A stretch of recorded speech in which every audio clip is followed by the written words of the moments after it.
Hi everybody, Dr. Sam Gaston here again with North Texas Sport and Spine, continuing our September of sciatica. So in the past two videos we talked about what sciatica is with a little bit of detail about the sciatic nerve itself. In the second video we talked about some of the conditions that can cause sciatica, and now in this third video we're going to talk about some of the things you can do at home to try to solve that problem.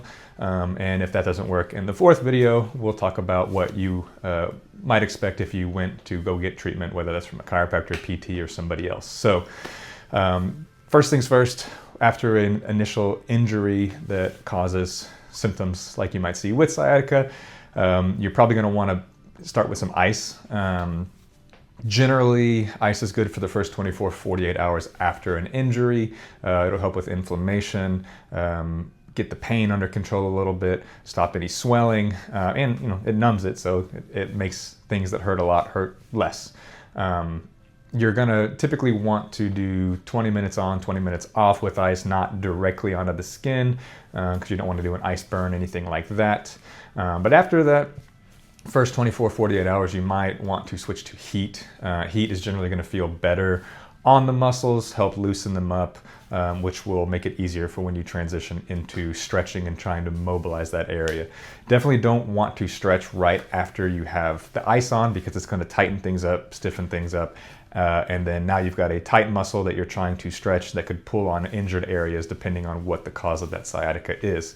So after the ice, switch to heat. After heat, you can start stretching. You're going to want to start slow.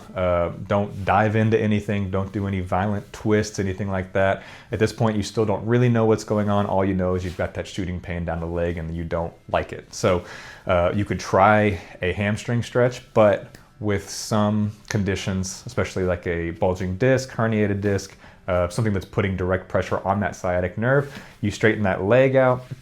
It's going to put tension on that nerve. It's going to make the pain worse. If you do kind of your forward fold to try to stretch the low back and the hamstrings out, and you do have a bulging disc, that forward fold is going to put pressure on the disc, push it backward toward those nerve roots, and again, that could make it feel worse as well. So you're going to want to be really careful when you start adding these stretches in.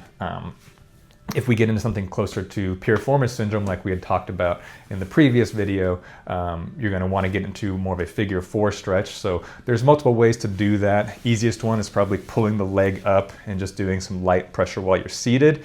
You can also duplicate this position laying on your back and pulling the leg up. And then my favorite way to do that is more of the elevated pigeon position, where you're going to be up on a table or a flat surface, workout bench, even the bed if necessary. Get that leg up and then drop the body weight down on top of it just like that. That's going to be the best for your piriformis syndrome when you're getting sciatica associated with that.